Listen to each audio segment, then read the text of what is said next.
After 5 years of first-hand experience leading advocacy organizations in Latin America, I am convinced that activism is a lifestyle. My name is Alejandro Dali, and this is Me, the Activist, a space to listen and learn from activists from all over the world. Interviews will be with people who are challenging me, questioning me, and with whom I don't necessarily agree, but who I deeply admire.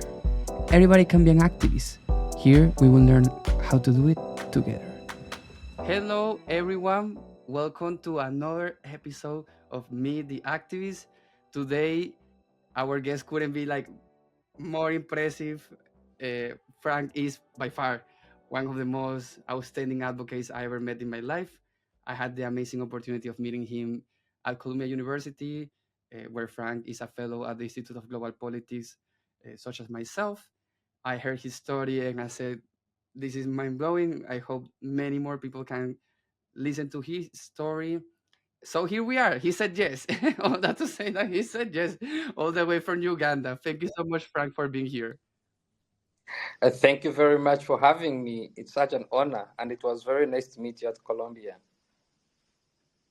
Thank you so much. And I think for the audience and in general, what I want is for people to hear your story. So let's go to the beginning. I'm actually really curious also to know, how did your advocacy journey started? I mean, when you think of what was the beginning of everything that I have done in Uganda, in Africa, for LGBTQ plus rights, where did all started? My journey started when I was young. First of all, after getting to accept my sexuality, I started seeing and watching news when there was information that wasn't relating to who I was as a person. And I immediately started saying, no, that's not true. LGBTQ persons are not like this. So this was mainly with my peers, my friends, my family. And then eventually, when I was at university, I decided to have a social group that was basically getting together young gay men to provide support in coming out, mostly, but also encouragement and to have an avenue where someone can express themselves. And it was just in our own social settings, maybe in an internet cafe or at a friend's house or at a friend's hostel or anywhere where we felt comfortable. And it was not many people, maybe 3 people, 4 people, 5 people. And then that got me in good trouble because then people started talking about me and knowing about me. And so I could no longer have housing at university because then people were saying, oh, he's gay. And because I was threatened, one, but also how I wasn't allowed housing because of that, because of my pronouncing my sexuality and having people who were perceived to be gay around me. So I started speaking out against very small injustices that then grew into a larger advocacy. So the social group then evolved into a bigger political group that was called Icebreakers at that moment, which was, again, doing the same work, a supportive role to queer young gay men coming out of the closet, mostly. I'm so into the story, and then I'm like, but then what happened? Yeah. So what happened with the icebreakers? So then this evolved into a bigger, sort of like a bigger political movement, because then people and there were very few political activists, LGBTQ political activists in the country then. In fact, a handful, and there was very minimal visibility. And so colleagues who were now doing the political work heard about me and what I was doing. Then they approached me and said, Frank, you need to come and join us. And for me, at that moment, it was difficult because my work or my kind of advocacy was not political advocacy. It was a supportive role, and it was with my friends. It was not something serious. It was with my friends, trying to provide, to support them, and encourage them. You can come out in this way that won't bring you problems. You can speak to your friends. You can meet with us and have conversations. It was like that, and many of them were my friends because we had developed a friendship, and there was a fear that any political work that is out in the public would then expose and out people, because many of them were coming out, but not to the public. The coming out that we were supporting and encouraging was to only our friends, to only people who we think will accept us, to like a few family members, not all the family members, the nice ones. Yeah, so it was providing a supportive role. People were coming out, but not to the public, to mainly in their own way, in their own circles, in their own where they will feel it's coming out, but again, they will be accepted, not to the media, to the public. And then joining the political movement that was advocating for LGBTQ human rights meant that most of my friends, including myself, were going to be exposed to the national, to everyone in Uganda, and that was a bit scary. And so when I told my friends that activists who are doing political LGBTQ work want us to join them, they were skeptical. And the other challenge we had was the victimization of LGBTQ persons, because only stories we were reading in the media about activists were they are being witch hunted, police is after them, the government doesn't accept if you're out, and then we were scared. That was scary. So my friend said, no, we can't. Let's keep it the way we are, because by then we are providing a supportive role to many queer young people, because we were young then as well. So we're providing a supportive role to ourselves, and we had social groups, social gatherings. We would meet many times. We had a lot of fun things we were doing, going out and partying with friends, and we would be in spaces that some people would not even know that we are LGBTQ. We had our own inner language and slang that we would use that no one would understand. If we're out, we had our own codes of texting each other that people would not know. We had our phones, most of our names were in other people's phones as girls' names, so that if you're texting, no one is going to know that it's a guy texting. So we had all the plans and strategies existing in such a hostile environment and homophobic environment. But then I remember there was a court hearing where there was a trial where one of my colleagues was suing the government for invasion of privacy, where the police went into his house and arrested one of his colleagues. So this was happening, and then they told me, come to the court hearing and provide a supportive role and see if you can help, if you can provide any, because by then it was building the community. So every person who was outspoken and out there was being brought together. And so I accepted. I went to the court hearing, and that is the first time I met face-to-face with some of the activists who were doing the political work. That included people like Victor Mukasa, a trans man who has now left Uganda and lives in the US.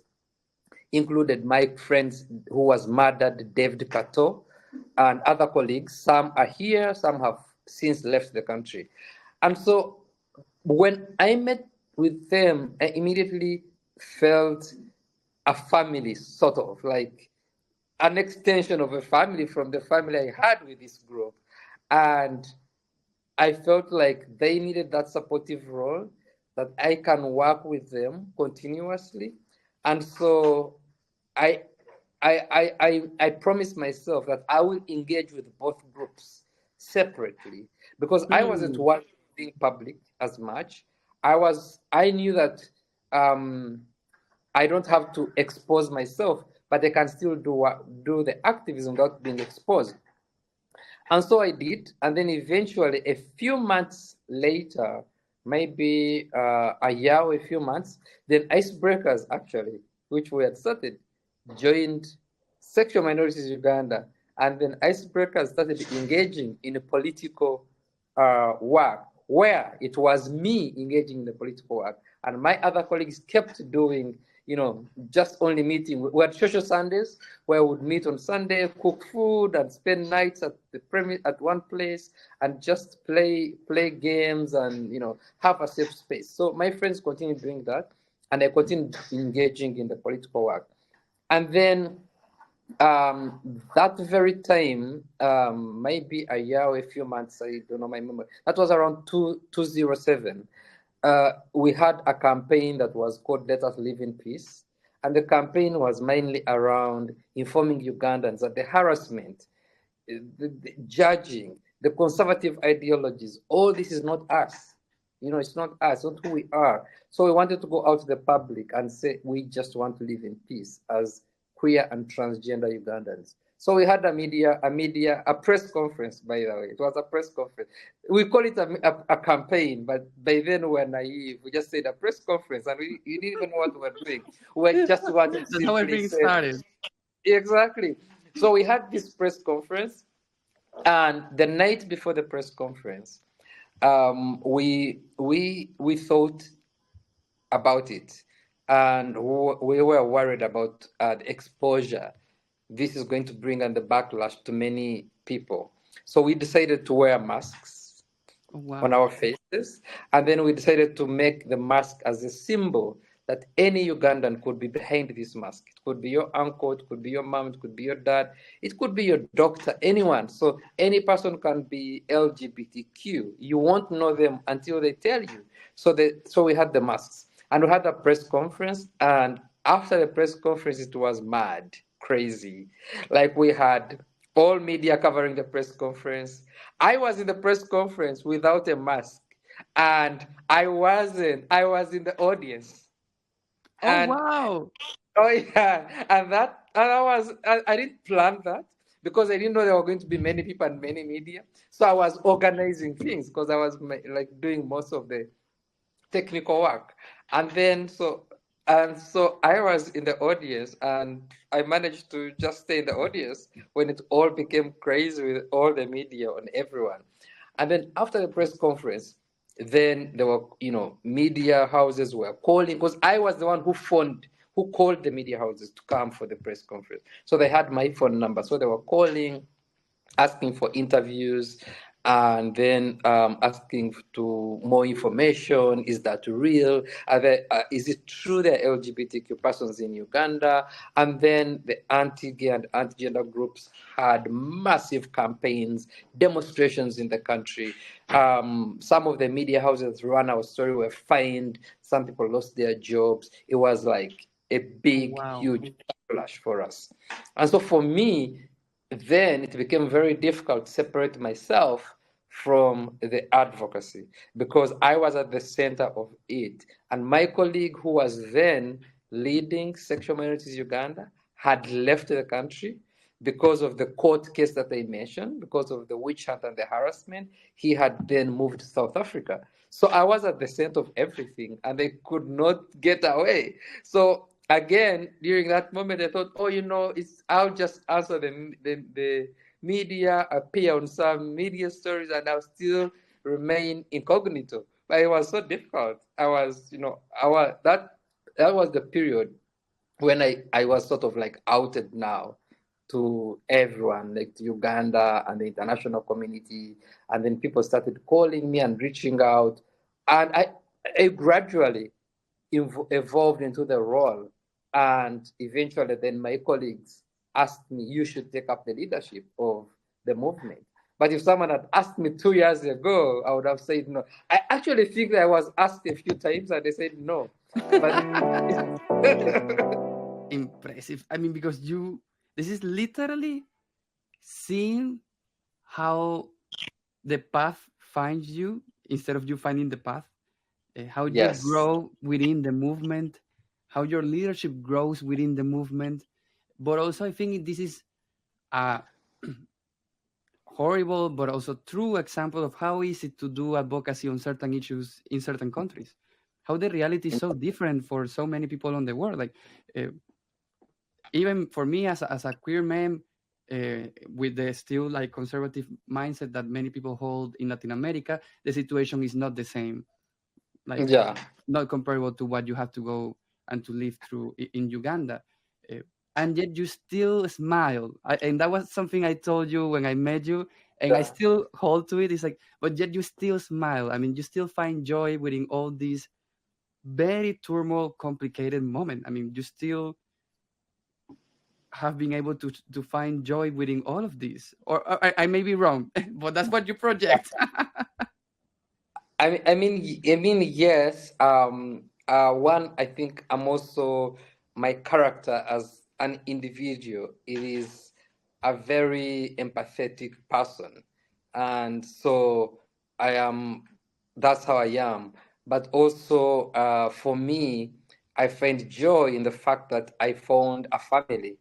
Of us, I mean, it's very complex for the international community and people who are outside here to understand how it is here. We've had to hold on to each other for survival, literally. And there have been moments when it has been very difficult. So for me, knowing that I have a little bit of privilege, that one, it was not very difficult for me to get accepted by my family. And number two, I was able to gradually progress within my activism and advocacy. And then number three, be very strong as a person to withstand all the negativity, all the violence and hostility that comes with the position I am in. And then I listen to the stories of people who come to me with extreme stories. And so whenever I am ready, that if someone is coming to speak to me, I know they could be coming from a background of extreme violence or extreme discrimination. So I'm already empathetic and I have a smile on my face that you are welcome. This is a movement and a community that's going to listen to you, welcome you, and accept you. So I think that is also sort of like my leadership role, but my as well as my coping mechanism to a lot of the hostility I've had. And I have to always remember that I have to bring out the happy part of my life. I don't have to kill it with all the discrimination and hostility that I've faced along the way of doing my work. Yeah. That's just impressive. And I mean, currently, for people that are not aware, um, I mean, Uganda got into the news all over the world for pushing a very restrictive anti-LGBTQ law. And actually, Frank, because of his advocacy, was nominated for a Nobel Peace Prize for all the amazing work, which you have seen now is like so rooted into something that I find beautiful is resistance through building networks, resistance through joy. How much of your story comes from building resistance through joy and through connecting people to creating safe spaces? That's the first part of any advocacy movement is the capacity of connecting like-minded people, providing a safe space, having a clear leadership role within the community, but also providing hope.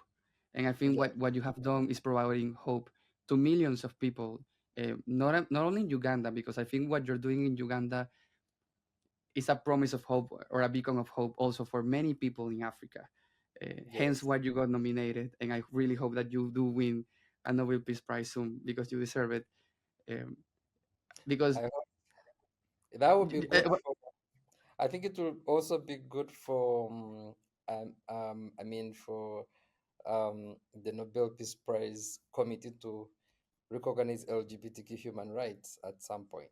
I think that's the key goal too, because one of the um, one of the achievements and highlight for international recognition is really around showing that LGBTQ human rights are legitimate human rights. They fall into the category of recognized international human rights. So, I mean, and also the same thing for me being at Colombia in this fellowship with other human rights defenders. And the reason you're interviewing me as well with other human rights defenders and activists, it again portrays that LGBTQ human rights are part of all other human rights and should be recognized in that way. Exactly, yes. Yeah. And I think it's hard for people, in many countries, because it's already taken for granted. Like you see a lot of people that say, "Oh, there's no more discrimination towards LGBTQ people or queer people. It's not that bad." Probably they will acknowledge that there is some recognition towards trans people, but then you always need to take them back. It's like, yes, here, but not there. And there is millions of people, millions of queer young kids that you know don't know how to come out, don't know how to hold hands with their partners, cannot find a space where they can be free. And what you have done is proven, first, that you can be happy, second, that you can actually do political advocacy, which is, I think, another part that is like mind-blowing, because it is hard to already do advocacy, but then to give the fight, I mean, to fight the system within the political spectrum, that is just impressive. And connecting to that, I wanted to ask you if you had to think of what would be your most meaningful memory in your advocacy journey, because it is a journey of a lot of loses, quote unquote. I mean, it is hard to have big wins, Mhm. but there are some, or there are some at least emotionally for you. So if you have to think of one, what would be the most meaningful memory of all this journey that you have lived so far within the advocacy like sphere? I think the most meaningful memory for me is the nullification of the Anti-Homosexuality Act in 2014.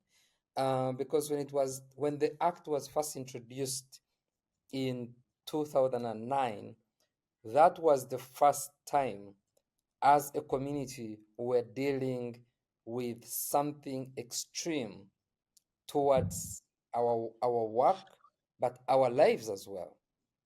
And when the law was first introduced, it was known around the world as the Kill the Gays Bill, because it was very, very extreme.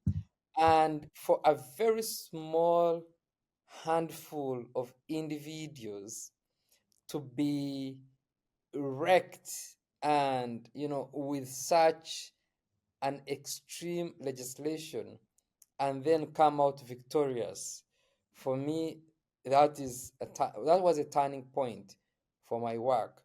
And between 2009 and 2014, when the law was nullified, my life and my work was transformed in a very different way. One is I had to work harder. As I mentioned earlier, the reason I was supporting people to come out was I believe that if as many of us are out, our families and our friends, then we reduce on the stigma and discrimination for anyone who is gay. Because if people know me and accept me, then they will not discriminate anyone else. That was my simple reasoning. And then when we had the anti-gay law, then I felt like if someone believes that gay people should be killed for simply loving differently, then the ignorance in my country is too much. We need to do more. So I had to work 10 times more than I was working to change hearts and minds of people, to get the support of the international community. Not even the support came later, but to get the international community to listen and say, this is happening. As you mentioned earlier, to understand that it is still homophobia and transphobia is still a problem. LGBTQ persons in Uganda and other countries are still getting killed and put in prison. We should not take what we have for granted. They are our siblings in other countries who need our support. So to get that attention and when we were successful and the law was nullified, I was like, finally, this is a turning point in our advocacy, in our work. And then I was looking back, how did we do it?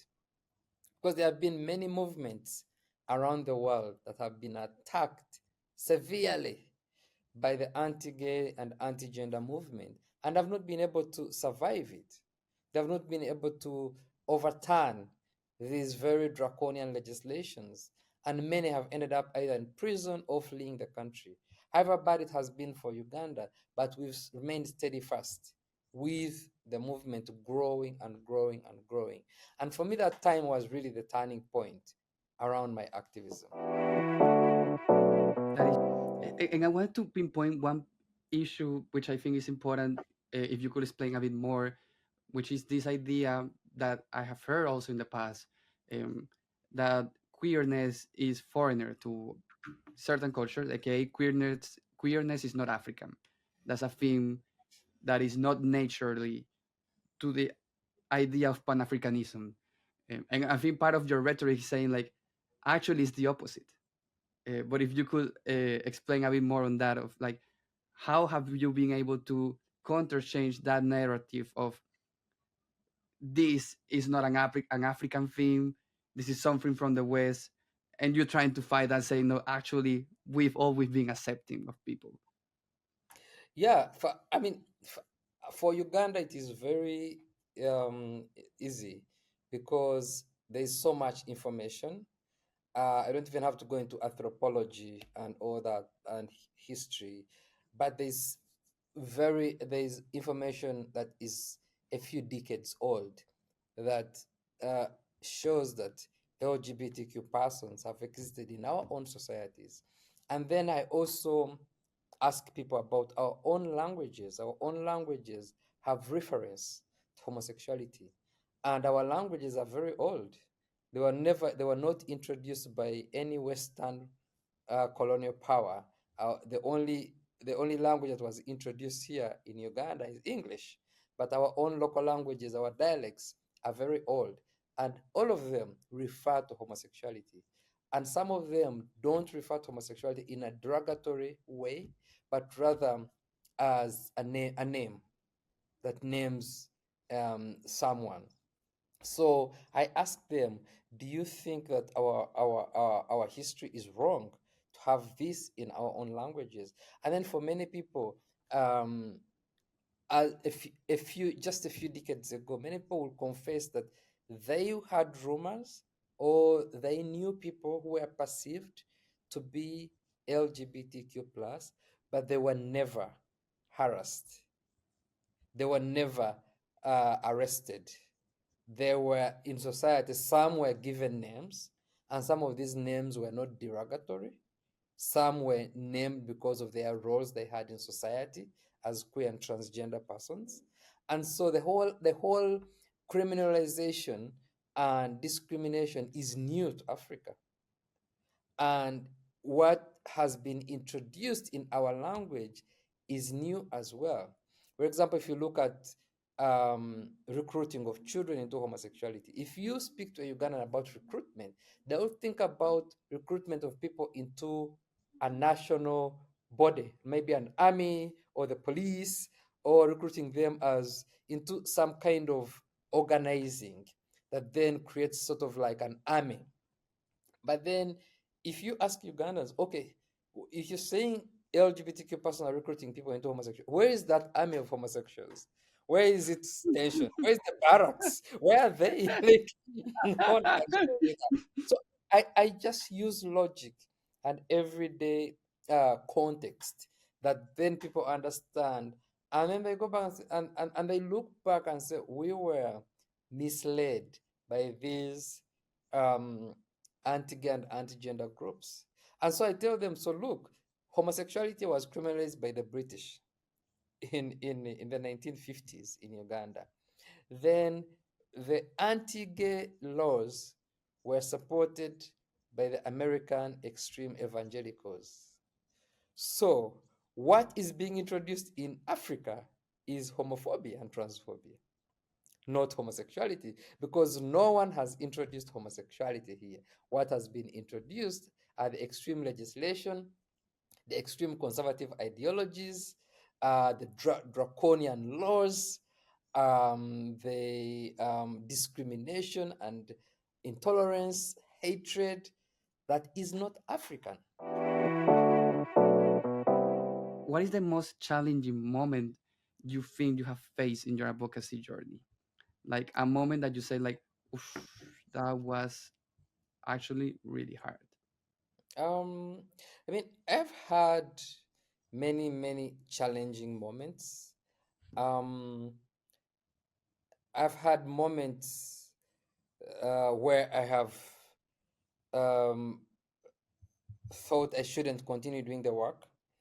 And for me, that has been one of the moments that have been challenging where I feel like it is too much for me. I can't continue doing this. I've had moments where I've been violated, physically attacked, beaten. I've had moments I've been put in prison at some point. But the worst moment that really was a turning point for me was in 2022.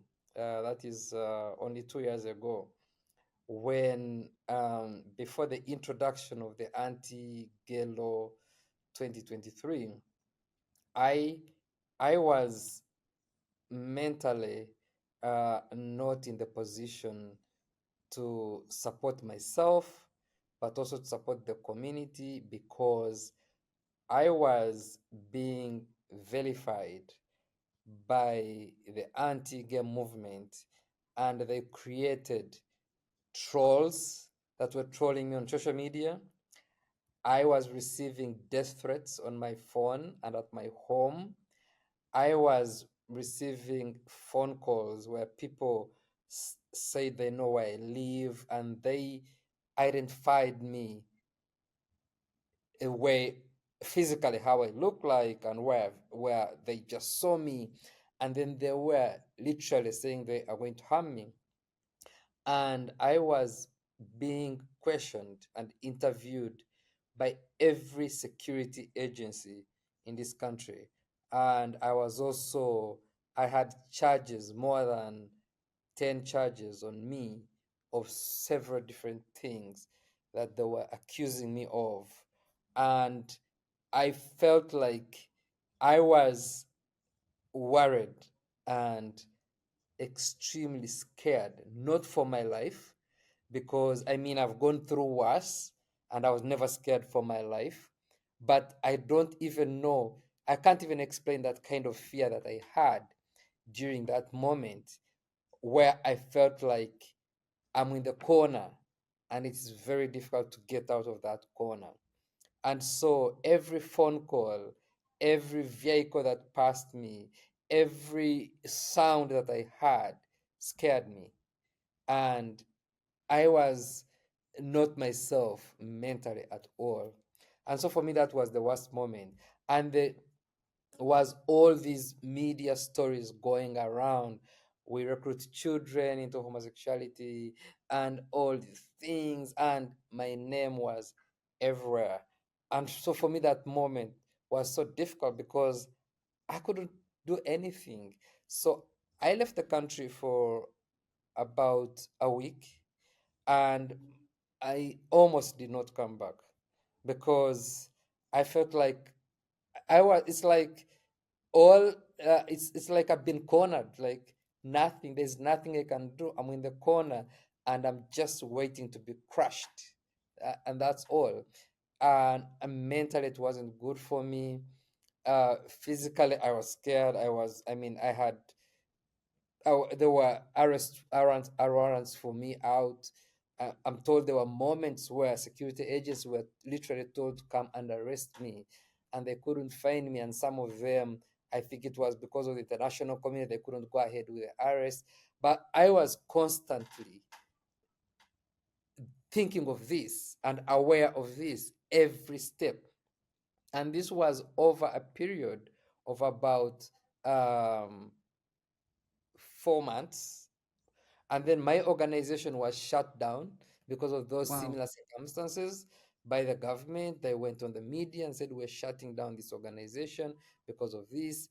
And so literally the next would be me getting arrested, and I know what happens, the torture that comes with that.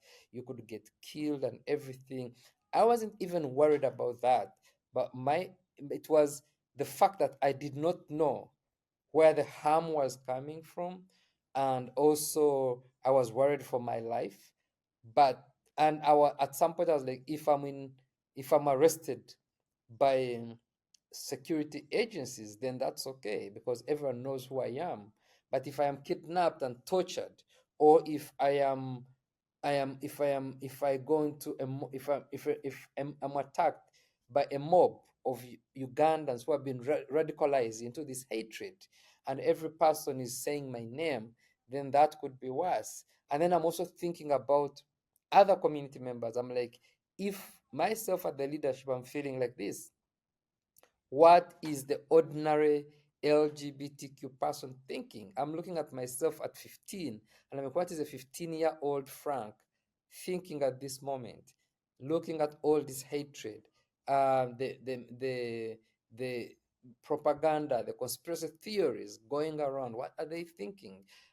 Probably they are losing hope, and eventually, and I'm thinking there are many LGBTQ persons who are contemplating suicide at this moment because they feel like there is no more future for them in this country. There's nowhere they will go. And I went away. When I went away, it gave me peace of mind to think. And I came back after 1 week. And when I came back, I was stronger to continue with the fight because I Wow. needed that. I think I needed that. If I had stayed, I don't know where I would be right now. Probably mentally very worse, or probably arrested. I don't know. And this idea, which I find very powerful, of the intergenerational fight, because it's also I'm doing this for us, but also for the younger ones, also for the ones that who are not born yet, but for every single queer person, to have the life that they deserve. Um, so I'm still wondering, like, how you keep that hope up.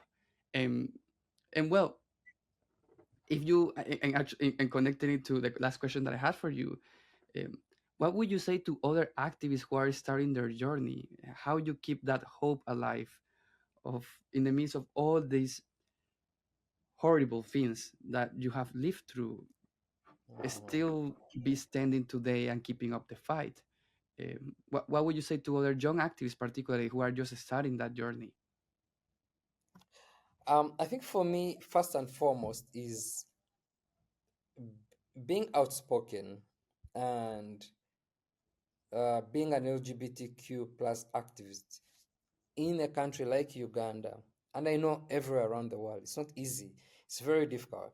The best thing is creating a support mechanism, first of all. People in your corner who you can talk to, who will listen to you, even at the worst moments. Because once you have the support mechanism, it helps you deal with a lot of issues. And then number two is sharing experiences with your peers. I have been at the point where I am losing my mind, and I speak to a colleague, and we have similar situations, and that alone helps me deal with it. Yeah. So that sharing with your peers is very important. And then for the young people is never to give up, not to give up and not to lose hope, and create spaces. Because I'm glad you mentioned that this is for us, but for the young people, but also for the people who are not yet born. Right now, I have been doing LGBTQ activism very active for the last, I think, about 14 to 15 years. And for me, right now, my ambition is to see that there are no laws criminalizing LGBTQ persons in Uganda, and also to see that every LGBTQ person is accepted and they're getting support when they go to hospitals, they can get married, they can have housing. But for the young people right now, they could be, their needs are They want to have boyfriends, for example, or they want to throw parties. So that is why we need cross generation and intergeneration activism, where we have young people who come with the new ideologies and ideas and say, look, it's not only about the laws, it's not only about getting changing the policies, it's not only about getting married, it's about, for example, me taking my partner to my family and my family accepting them. It's about me going to school and my friends don't bully me and my friends accept me. It's about me starting a students group at school that supports queer persons. So I think those ideas that are um, are sort of integrating within communities and making sure that queer persons fit in everywhere. That's why we need the young people, because every movement needs young people to bring in those ideas. But also for the young people not to come, not to look at the work we're doing as activists right now and say, okay, they have done everything. We don't need to do anything. You need to do a lot. You see, we need you. You need. Don't think we've done everything. There's still so much work that needs to be done, that needs every generation to be involved in doing this work. Yes, yes, yes, and yes. Thank you so much, Frank. We're gonna go to our last part, which is a quick rapid fire. So just Yeah. thinking and saying whatever is on the top of your head. Three quick questions. First, a song that has inspired you in your advocacy journey. What? Sorry? A song. Oh, okay. I will survive. Yes, yeah. We will. We Yeah, will. We will. yeah. Second, what is currently in your night table? I mean, what are you reading right now? What am I reading right now? One of them, it's a book by Michael Cashman, who is a queer member of parliament in the UK parliament. Amazing. And finally, fill up the blank. Activism is dot dot dot. Activism is the future.